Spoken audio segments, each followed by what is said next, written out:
அன்பு உறவுகளுக்கு வணக்கம். ஒரு பட்டாம்பூச்சி தன்னுடைய கூட்டில் இருந்து கொஞ்சம் கொஞ்சமாக உடைத்துக்கிட்டு வெளியே வர முயற்சி செய்து கொண்டிருந்ததாம். அதை பார்த்து கொண்டிருந்த ஒரு சிறுவன், ஐயோ இந்த பட்டாம்பூச்சி வெளியில வருவதற்கு இவ்வளவு கஷ்டப்படுதே அப்படின்னு மனவேதனையோடு அருகில் இருந்த ஒரு சின்ன பிளேடை எடுத்து அந்த பட்டாம்பூச்சி எளிதாக வெளியில வருவதற்காக அந்த கூட்டை கொஞ்சம் அறுத்து விட்டானாம். அறுத்து விட்ட சில நொடிகளிலேயே உள்ளே இருந்த அந்த பட்டாம்பூச்சி வெளியிலே வந்து கால்கள் வலுவின்றி சிறிது நேரத்தில் அது இறந்து விட்டதாம்.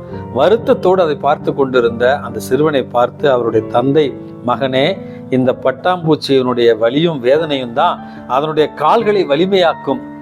வலிமையான பிறகுதான், போராடிய பிறகுதான் அந்த பட்டாம்பூச்சி வெளியே வந்து மகிழ்ச்சியாக பறக்க தொடங்கும்.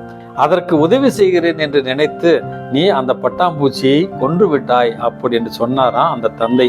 அன்பு மிக்கவர்களே, நம்முடைய வாழ்க்கையில போராட்டங்கள், கஷ்டங்கள், வேதனையான நேரங்கள், துன்பங்கள், இவை அனைத்துமே நம்மை வலிமைப்படுத்துவதற்காகத்தான்.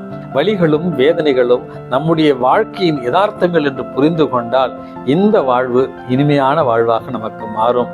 வலிகள் இல்லாமல் வெற்றிகள் இல்லை. இந்த நாள் உங்களுக்கு இனிய நாளாகட்டும். வணக்கம்.